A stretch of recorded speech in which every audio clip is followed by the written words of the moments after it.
Doctor कारोशिमा का तल्लुक Japan के शहर हिरोशिमा से था। उनका खानदान 18वीं सदी से तिब्ब के शोबे से वाबस्ता था। डॉक्टर कारो ने ओसाका यूनिवर्सिटी से डॉक्टरी की, अमेरिका गए और वहां से सर्जरी की तरबियत लेकर आए। उन्होंने 1933 में दरिया मोटोयासु के किनारे पर एक छोटा सा खूबसूरत अस्पताल बनाया और मरीजों का इलाज करने लगे। ये हॉस्पिटल शीमा हॉस्पिटल कहलाता था। 6 अगस्त 1945 को वो एक नर्स के साथ मरीज देखने हिरोशिमा से बाहर गए हुए थे। 6 अगस्त की सुबह 8:15 बजे शीमा अस्पताल के ऐन ऊपर 600 मीटर की बुलंदी पर खौफनाक धमाका हुआ। रोशनी का छनाका हुआ और 2 किलोमीटर के दायरे का दर्जा हरारत 3000 सेंटीग्रेड हो गया। सेकंड के 1000वें हिस्से में हर चीज राख बन गई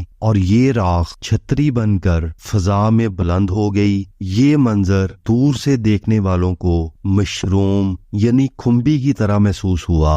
आध घंटे बाद गिर्द बैठना शुरू हुई तो पता चला शीमा हॉस्पिटल समेत पूरा शहर हिरोशिमा राख और मलबे का ढेर बन चुका है। 80,000 लोग पहले मिनट में हलाक हो चुके हैं। इमारतें, पुल, सड़कें, रेलवे ट्रैक, गाड़ियां और जानवर और फैक्ट्रियां सफा हस्ती से मिट चुकी हैं। शीमा अस्पताल में इस वक्त 80 मरीज और तिब्बी अमला मौजूद था। वो तमाम लोग 8:16 पर हलाक हो गए थे। इमारत रेत, राख और खून का मलगूबा बन गई। वाकया के 2 घंटे बाद पता चला हिरोशिमा में जो लोग मर गए हैं वो खुशनसीब थे, जबकि जिंदा बच जाने वाले जिंदगी के अजाब का शिकार हो चुके थे। उनका पूरा जिस्म जल चुका था, हड्डियां गल गई थीं, बिनाई जायल हो चुकी थी और कुव्वते समात से महरूम हो चुके थे। पूरे शहर में मौत के तरसते लोगों का हजूम था। लोग जलते हुए जख्मों की शिद्दत कम करने के लिए दरिया में कूद रहे थे, लेकिन पानी तकलीफ में इजाफा कर रहा था। दोपहर तक दरिया जख्मियों और लाशों से भर गया। दरिया के पुल पिघलकर जमीन में ऊंधे गिर गए थे। बगियों के घोड़े अंधे और जख्मी होकर दौड़ रहे थे। इमारतें जमीन पर ऊंधी पड़ी थीं, सड़कें गायब हो चुकी थीं और सूरज गिर्द में छुप गया था। 2 किलोमीटर के दायरे से बाहर खड़े लोग भी जख्मी थे, मगर इनकी तकलीफ काबिले बर्दाश्त थी। वो एक दूसरे से मुखातब होकर पूछ रहे थे, क्या हुआ, क्या हुआ, और किसी के पास इस सवाल का कोई जवाब नहीं था। शाम 5 बजे अमेरिका ने दावा किया कि हमने हिरोशिमा पर नस्ले इंसानी का खौफनाक तरीन बम यानी एटम बम फेंक दिया है। ये खबर मातम बनकर जापान पर गिरी और लोग धाड़े मार मार कर रोने लगे। डॉक्टर कारोशिमा शाम के वक्त हिरोशिमा पहुंचा तो वो शहर और शहरियों को देखकर खून के आंसू बहाने लगा। उसका अस्पताल का अमला और मरीजों समेत खत्म हो चुका था। अगले दिन यानी 7 अगस्त को डॉक्टर शीमा और नर्स को अस्पताल की जगह से हड्डियों का सुरमा और एक सर्जिकल आला मिला। ये सर्जिकल आला आज भी हिरोशिमा के म्यूजियम में मौजूद है। डॉक्टर कारोशिमा का बेटा अस्पताल से दूर था, लिहाजा वो बच गया, जबकि बाकी खानदान एटम बम का लुकमा बन गया। डॉक्टर शीमा ने 1948 में ठीक इसी जगह दोबारा अस्पताल बनाया। उसका बेटा भी डॉक्टर बना और वो वालिद के बाद शीमा अस्पताल का डायरेक्टर बना। अमेरिका, जापान और यूरोप के माहिरीन ने 1969 में डिक्लेयर किया दुनिया का पहला एटम बम ठीक शीमा अस्पताल के ऊपर फटा था। लिहाजा ये हिरोशिमा का ग्राउंड जीरो था और ये दुनिया के पहले एटम बम का पहला हदफ था। जापानी हुकूमत ने चंद बरसों में हिरोशिमा की तमाम इमारतें, सड़कें और पुल दोबारा बना लिए। शीमा हॉस्पिटल की इमारत भी नई बन गई। सिर्फ शहर के एक्सपो हॉल को जूं का तूं छोड़ दिया गया। ये इमारत एक्सपोर्ट हॉल या एक्सपो हॉल थी। ये सरकारी इमारत थी और शीमा हॉस्पिटल से सिर्फ 100 मीटर के फासले पर थी। ये 1915 में बनी थी, लेकिन ठेकेदार इतने हलाली और ईमानदार थे कि तामीर के 30 साल बाद इमारत का स्ट्रक्चर एटम बम के हमले में भी महफूज रहा। इसके कॉलम्स, गुंबद, दीवारें और लॉन का फर्श सलामत रहा। लिहाजा हुकूमत ने अपना तामीराती मोइज़ा और एटम बम की तबाही दिखाने के लिए ये इमारत कायम रखने का फैसला कर लिया और ये इमारत आज पूरी दुनिया में एटम बम की तबाही और जापानी इमारती मजबूती की अलामत बनकर खड़ी है। हम शीमा अस्पताल से चलते हुए एक्सपो हॉल के सामने पहुंच गए। हमारी दाईं जानब दरिया और उसकी वो सीढ़ियां थीं जिनसे लोगों ने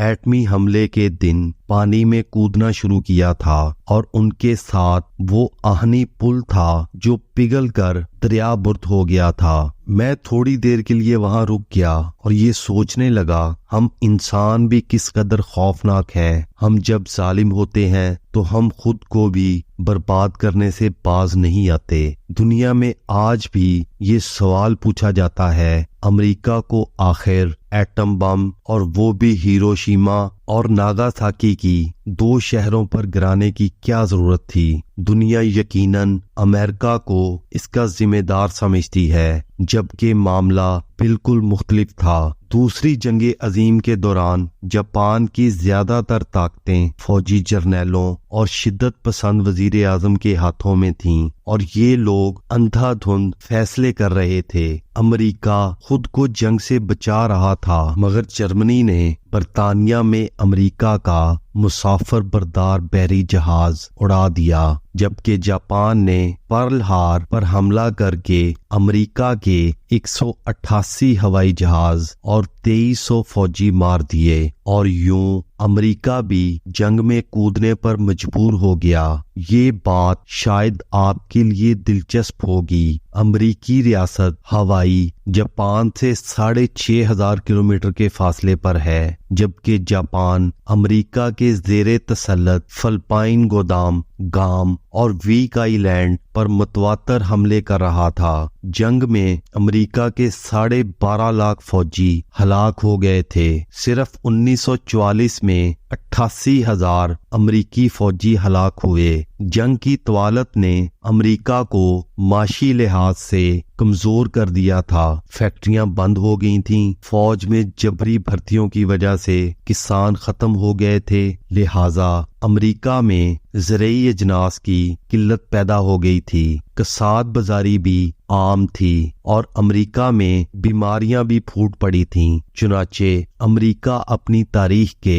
बदतरीन दौर में दाखिल हो गया था। अमेरिकी माहिरीन का ख्याल था ये जंग अगर 1946 में दाखिल हो गई तो अमेरिका में कहत फूट पड़ेगा और आधी आबादी भूख के हाथों मर जाएगी। लिहाजा अमेरिका हर सूरत में 1945 में जंग का खात्मा चाहता था। हिटलर ने 8 मई 1945 को सरेंडर कर दिया और यूं अमेरिका यूरोप से फारिग हो गया और अब इसकी तमाम तर तवज्जो का मरकज जापान बन गया। मगर जापान जंगबंदी के लिए तैयार नहीं था। अमेरिकी साइंसदानों ने इस दौरान एटम बम बना लिया।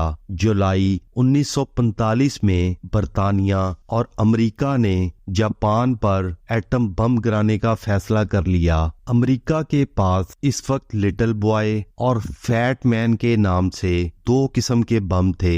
लिटिल बॉय में यूरेनियम थी, जबकि फैट मैन प्लूटोनियम से बना हुआ था। जापान के करीब टैनन का जजीरा अमेरिका के कब्जे में था। अमेरिका ने जुलाई में अपने बम टैनन शिफ्ट किए। बोइंग कॉरपोरेशन से खसूसी जहाज B-29 तैयार कराया और जापान को 26 जुलाई को गैर मशरूत सरेंडर की ऑफर दे दी। अमेरिकी जहाजों ने जापान में फजा से वार्निंग में पंफलेट भी फेंकना शुरू कर दिए, लेकिन जापानी हुकूमत बाज ना आई। उनका ख्याल था अमेरिका महज धमकियां दे रहा है, उसके पास कोई एटम बम मौजूद नहीं। जबकि दूसरी तरफ अमेरिका ने जापान के 4 शहर हिरोशिमा, नागासाकी, कोकोरो और नागाटाका को टारगेट कर लिया। ये बार बार वार्निंग देता रहा, मगर जापान ने दबाव में आने से इनकार कर दिया। अब यहाँ ये सवाल भी पैदा होता है, हिरोशिमा और नागासाकी पर हमला क्यों किया गया था? इसकी 2 वजूहात थीं। पहली वजह आबादी थी। इत्तेहादियों का ख्याल था जब बड़ी तादाद में जापानियों के सिविलियन मरेंगे तो उनका हौसला टूट जाएगा। दूसरी वजह फासला थी। अमेरिकी जहाज इन 4 शहरों पर हमला करके